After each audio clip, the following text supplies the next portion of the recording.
Dando continuidade à nossa aula de administração em enfermagem, nós vamos falar agora sobre os princípios gerais da administração. Então, alguns dos princípios gerais da administração serão citados a partir de agora, tá? E aí nós vamos falar sobre o primeiro princípio, que é o princípio da autoridade e responsabilidade. Então, conceitua-se a autoridade como o poder de dar ordens e de se fazer obedecer, não sendo possível concebê-las individualmente. Para se fazer uma coisa, necessita-se da outra, tanto da autoridade quanto se ter responsabilidade. Afirma que toda regra tem que ser prevista de sanção, sem a qual desaparece na empresa o espírito de responsabilidade. Então, quando se tem uma autoridade, existe imbricado a ela, junto a ela, o princípio da responsabilidade. Existe também o princípio da disciplina, que é o respeito a essas regras estabelecidas. E aí uma boa direção inspira obediência, certo? É aquela questão dos exemplos, Uma boa direção, quem dá um bom exemplo, se tem um bom exemplo também dos seus funcionários. Então, o líder que chega cedo, certo? Que é o coordenador que chega cedo, que tem boas ações, que sabe planejar com sua equipe, que tem um bom diálogo. Então, tudo isso gera ações de inspiração, certo? De obediência. Existe também outro princípio que é a unidade de comando, onde cada agente, para cada ação, só deve receber ordens de um único chefe. Existe um ditado, que existe muito chefe para pouco índio. Vocês já ouviram isso? Então, a pluralidade de chefes, para um único setor, dilui essa autoridade de cada um deles sobre seu subordinado. Já pensou vários coordenadores de enfermagem em um único setor, para uma equipe de enfermagem que é grande, uma equipe de técnico, de auxiliar, se o hospital tiver ainda auxiliar, e de enfermeiro? Já pensou que bagunça seria se cada dia um desse uma ordem diferente? Então, assim, tem que chegar a um consenso, Todo hospital existe uma equipe de enfermagem, mas geralmente em cada setor existe o seu líder, O seu coordenador, certo? Então, por isso que existe essa fragmentação do serviço. Existe também outro princípio chamado subordinação, que é a prevalência dos interesses gerais da organização, tá? Então, lá em Fayol, aquele filósofo que eu já falei na outra aula, ele fala muito do que se assemelha a um princípio jurídico, um princípio do direito administrativo. Então, o interesse geral, ele prevalece sobre o pessoal. Ou seja, havendo divergência entre os interesses da sociedade e os interesses do indivíduo, os interesses da sociedade devem prevalecer. Já pensou em trabalhar num local, num hospital, por exemplo, e os meus interesses sempre serem prevalecidos? E o resto da equipe, como ficaria? Então, interesse geral, o que vai servir para uma melhoria geral, uma melhoria da equipe de enfermagem, deve prevalecer, e não o interesse de somente o indivíduo. Isso, por exemplo, numa escala, Na hora de fazer uma escala mensal que o indivíduo vai trabalhar. Todo mundo quer colocar suas preferências de trabalho, Todo mundo quer dizer o dia que vai trabalhar, você vai, Tem geralmente uma escolha, tem geralmente, a gente coloca uma preferência, mas nem sempre essa preferência pode ser seguida, Porque nem sempre se consegue se agradar todo mundo, em determinado setor. Então, por isso que a prevalência da sociedade deve vir primeiro do que a prevalência de cada um. Outro princípio geral da administração é sobre a remuneração do pessoal, onde essa remuneração deve ser equitativa, justa, evitando-se a exploração. Então, geralmente deve-se ter uma remuneração equitativa, o que seria isso? Mais igualitária, certo? Devendo haver um equilíbrio entre os interesses, tanto da empresa quanto do funcionário, Nenhum para ser explorado, nem outro para ser exacerbado. Por exemplo, tem empresas, em outras áreas que pagam muito menos aos funcionários do que os funcionários merecem, tá? E tem também a questão da centralização, onde deve haver um único núcleo de comando centralizado. Então, por isso que existe uma equipe de coordenação de enfermagem, né? Um comandante geral da Polícia Militar.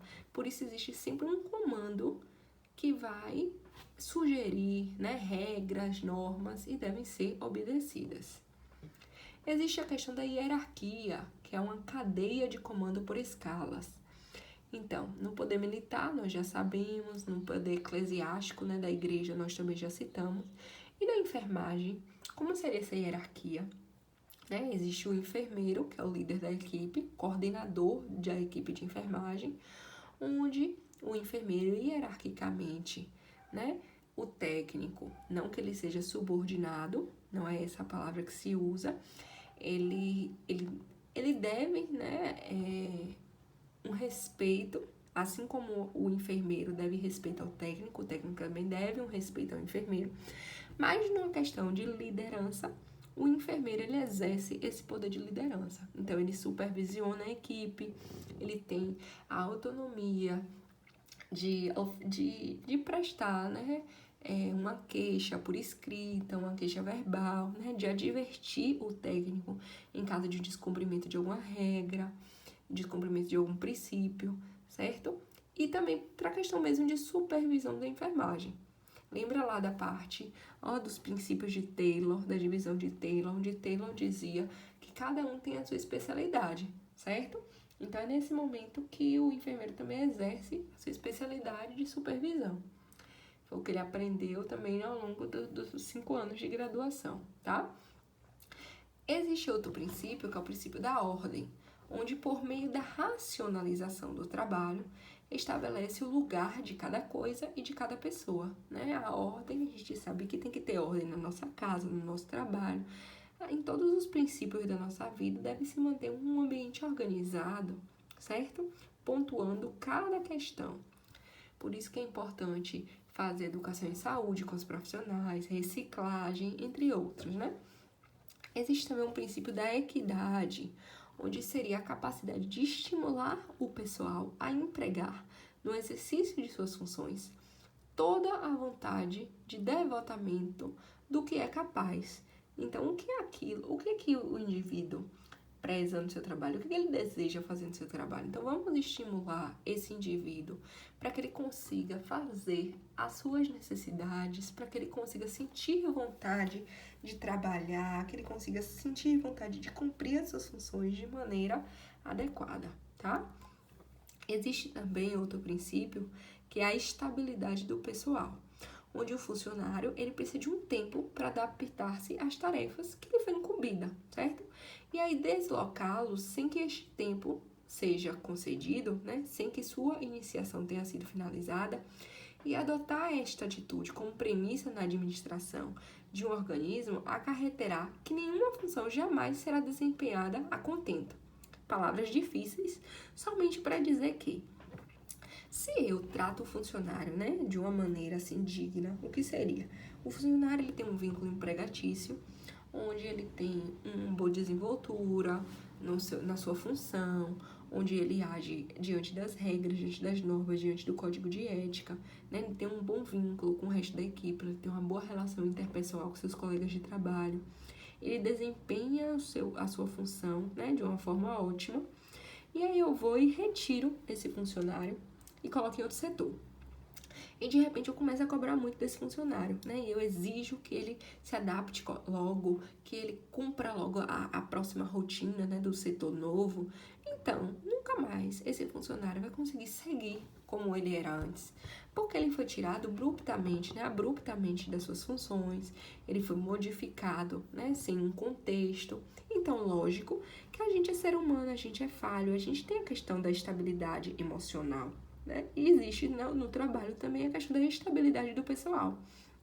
Então, por isso que muitas vezes muitos funcionários são acompanhados psicologicamente, por isso que muitas vezes existem, né, as lideranças de enfermagem para estar informando, para estar fazendo treinamentos em novos setores, né, para estar fazendo treinamentos em mudanças de equipes, para estar fazendo remoções quando esse funcionário tem uma dificuldade com os colegas de trabalho. Então, tudo isso, esses trâmites acontecem por conta também dessa estabilidade do pessoal.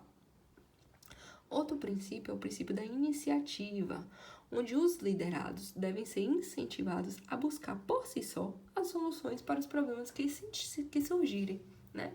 Então, fazer educações em saúde também com meus funcionários no propósito de falar para eles que eles têm autonomia para buscar, né, soluções para os problemas e não somente esperar pelo coordenador de enfermagem. Também falar sobre o espírito de equipe, né, onde o corpo social, né, aquele corpo de trabalho, aqueles vários funcionários, devem experimentar uma união similar à união de organismos biológicos. Sem que isso ocorra, os objetivos não serão comuns. Então, viver num ambiente de guerra, né, de luta, de fofoca, não é bom nem para a empresa, nem para os próprios funcionários. Então, espírito de equipe, né? Boa relação interpessoal. Não precisa ninguém ser amigo de ninguém, não é isso. Tem que saber ter o respeito, a compreensão, trabalhar em grupo e ajudar, certo? Porque é assim, a partir do esforço em comum, que a gente consegue ter uma vitória. Já que a gente já trabalha num ambiente muitas vezes hostil, né? Num ambiente de fadiga mesmo, onde as demandas nos grandes hospitais são cada vez maiores, então é necessário esse espírito de equipe. E aí, Fayol, lembra de Fayol da última aula? Então, ele afirma sobre a existência de 5 elementos da administração, que foi o que eu falei na primeira aula, que é previsão, organização, comando, coordenação e controle. Vamos entender.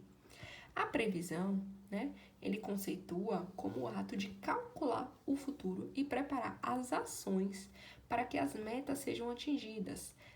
Tal previsão se faz com um programa de ação. Então, seria: eu tenho um curativo para fazer, né? Aí eu sei que os materiais de curativo estão próximos de acabar. Então, eu tenho uma previsão. Ó, eu tenho X curativas para fazer. E eu tenho mais ou menos X quantidade de gase, algo torrado ou de gás 4x4 na unidade. Olha, a enfermeira, a gase ou enfermeira, né? Ou a pessoa responsável por manter esses materiais. A gase está acabando. Vamos, né? Como é que a gente vai fazer para adquirir mais materiais? Então, isso é a previsão. Eu calculo algo para que no futuro não venha a faltar. A organização é o ato de dotar uma empresa de tudo quanto for útil ao seu funcionamento. Então, a matéria-prima, utensílio, capital, pessoal. Então, a organização. A organização de uma escala, por isso a escala é feita, né, antes do mês, para que esses trabalhadores se programem, né, a quantidade de materiais, tudo que é necessário para o serviço. O comando é a arte de comandar como um conjunto de certas qualidades pessoais e sobre o conhecimento dos princípios gerais da administração. Então, o comando lhe requer certos preceitos, do quais Fayol separa 8. Vamos entender quais são esses 8 comandos. Ter conhecimento profundo do seu pessoal. Então, quem são as pessoas que trabalham comigo? Quais são também as minhas funções enquanto técnico de enfermagem, tá? Excluir os incapazes. Tem aquelas pessoas que não estão colaborando com o setor. Aí Fayol pensa que essas pessoas têm que ser removidas do setor, troca para outro setor, talvez em outro setor ele consiga se desenvolver melhor, né? Deve também conhecer os convênios que regem as relações entre empresas e agentes. Então, você trabalha a partir do quê? Você é concursada, você tem uma fundação que paga seu salário. Então, quais são as regras e normas que essa fundação lhe traz? O ser humano, né, o profissional, também tem que dar sempre bom exemplo. Deve também fazer inspeções periódicas do corpo social, recorrendo nestas inspeções. O que é isso? Na supervisão de enfermagem, então tem que olhar, né? Esses profissionais estão fazendo corretamente o serviço? Quando não está, o que eu posso fazer com esses indivíduos? Fazer uma educação em saúde, fazer uma reciclagem? Deve também reunir os principais colaboradores em conferência e preparar também a unidade de direção à convergência dos esforços. Então, sempre está fazendo essas reuniões que eu falei para vocês agora. Não também deixar absorver pelos detalhes. O que é isso? Muitas vezes as brigas, né, os conflitos terminam deixando serem influenciados no setor. E isso não pode acontecer. E também deve continuar incentivando tanto o pessoal quanto a atividade, né? A questão de trabalhar bem, de quais são as formas de incentivar o meu trabalhador. Então, tudo isso é o que FAIOL traz como um princípio. Outro princípio que nós temos, né, outro elemento, é a coordenação, onde ele conceitua coordenar como ato de estabelecer harmonia entre todos os atos de uma empresa, de maneira a facilitar o seu funcionamento e o seu sucesso. Então, é dar ao organismo material, né, a função de cada um, para que eles possam desempenhar o seu papel. Então, a coordenação serve para isso também, para fazer com que o serviço ande mesmo, para fazer com que as coisas sejam desenvolvidas no setor, de forma segura, de forma econômica e de forma eficaz. E o último elemento seria o elemento de controle, que consiste em verificar se tudo ocorre de acordo com o programa adotado, tudo está ocorrendo de acordo com as normas, tudo está acontecendo de acordo com as ordens e os princípios que eram esperados, certo? E essas são as nossas referências da aula, certo? E damos continuidade na próxima.